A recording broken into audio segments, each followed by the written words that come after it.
Good afternoon everyone. আমি Asima daily blogging চ্যানেলে আবার একটি নতুন ভিডিও দিয়ে আপনাদের সকলকে আবার একবার স্বাগত। আশা করবো আপনারা সকলে বেশ ভালো আছেন, সুস্থ আছেন। আমরাও মোটামুটি ঠিকই আছি, আপনারা একটু সাবধানে থাকবেন। তো আজকে হয়ে গেল 9 তারিখ, হয়ে গেল ফ্রাইডে, আর এখন সময় হয়ে গেল 12টা 56। আজকে ব্লগটা শুরু করতে অনেকখানি দেরি হয়ে গেছে, আর এখন আমি তৈরি করছি দুপুরের লাঞ্চ। তো অবশ্যই আপনারা আমার সঙ্গে থাকুন আর দেখতে থাকুন আজকে ফ্রাইডে ব্লগটা। আজকে 9 তারিখ, আর মিঠে কালকে হাফ ডে হয়ে স্কুল ছুটি পড়ে গেছে, মানে সামার ভ্যাকেশনে ছুটি পড়ে গেছে।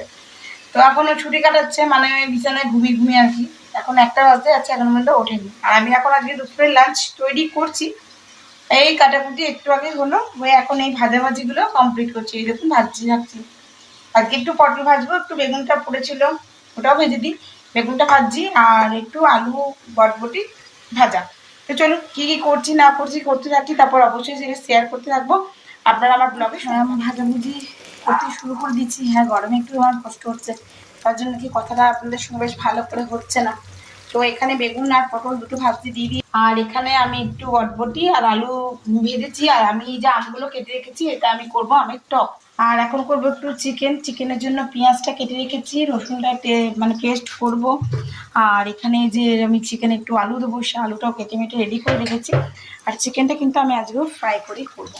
বন্ধুরা, আমার আমের টকটা একেবারে রেডি হয়ে গেছে। আর যেহেতু আমার শ্বশুরবাড়িতে একটু ঝোলা ঝোলাই খায় আর কি, ওরা পছন্দ করে একটু ঝোলা ঝোলা, তাই আমি একটু ঝোলই রেখেছি।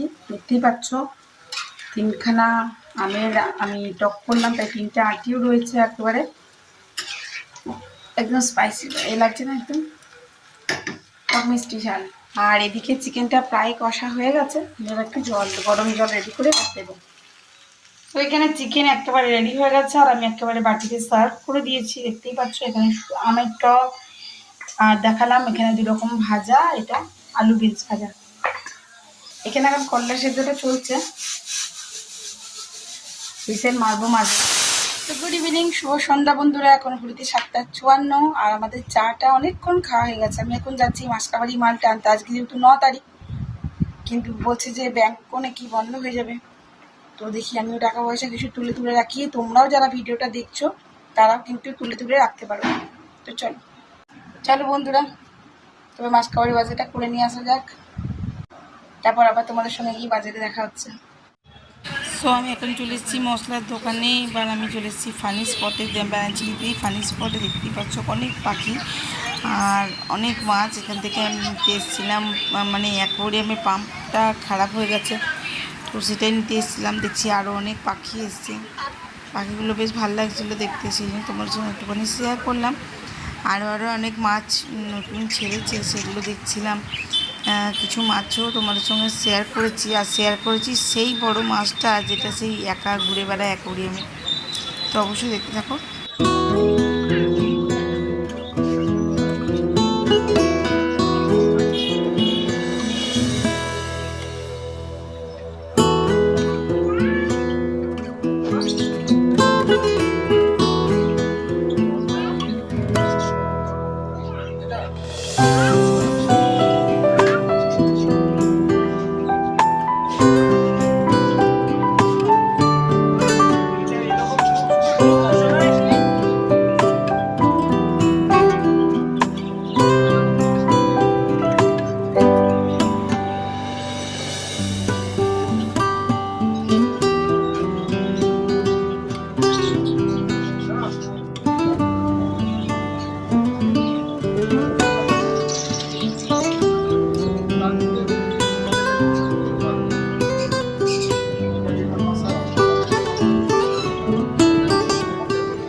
এখন টাইম হয়ে গেল 10টা 7, আর আমরা এইমাত্র এলাম বাড়ি। বাট এত ভিড় যে আজকে মাসকাবাড়ি মালটা আনা হলো না। কালকে সকালে আবার গিয়ে জিনিসটা নিয়ে আমার বাকিগুলো নেওয়া হয়ে গেছে, মানে ছাতু টাতু যেগুলো ছিল আর কি, শ্যাম্পু ট্যাম্পু।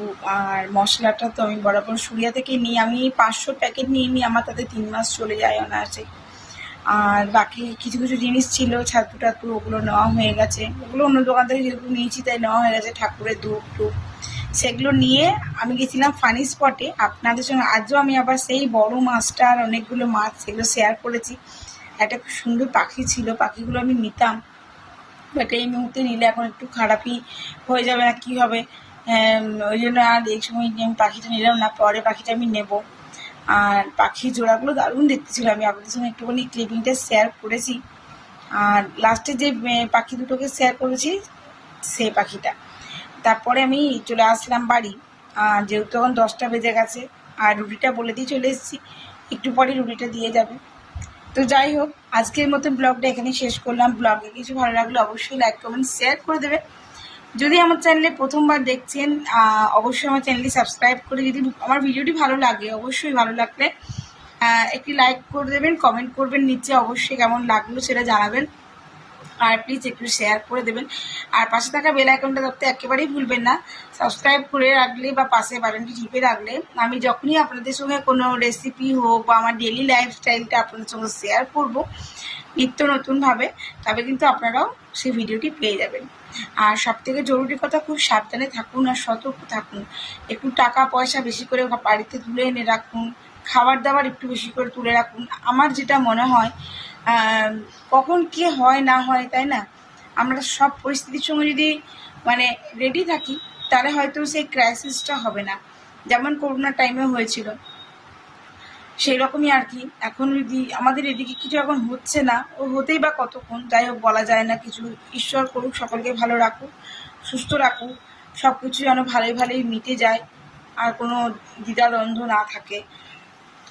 তার জন্যে আর কি আমি ওই জন্যই টাকাগুলো তুলতে গেছিলাম, কিছুটা ঘরে তুলে কিছুটা পয়সা তুলে রাখলাম। আর মাসকাবাড়ি মালটা, এটা আমি এমনি মাসে তুলি, এবার একটু বেশি বেশি করে তুলে নিয়েছি। বেশি করে তুলে রাখার কারণ একটাই, যদি কোনো রকম ক্রাইসিস বা কিছু আসে, যাই হোক কোনো অসুবিধা হবে না, কারণ খেয়ে পুড়ে বেঁচে থাকতে কোনো এতে না অসুবিধা হয়, তার জন্য যদি যেতে না পারি আর কি, সেরকম সিচুয়েশন তৈরি হয়ে যায়, সেই আর কি।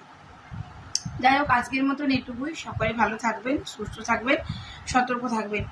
আজকের মতন এটুকুই। Tata, good night.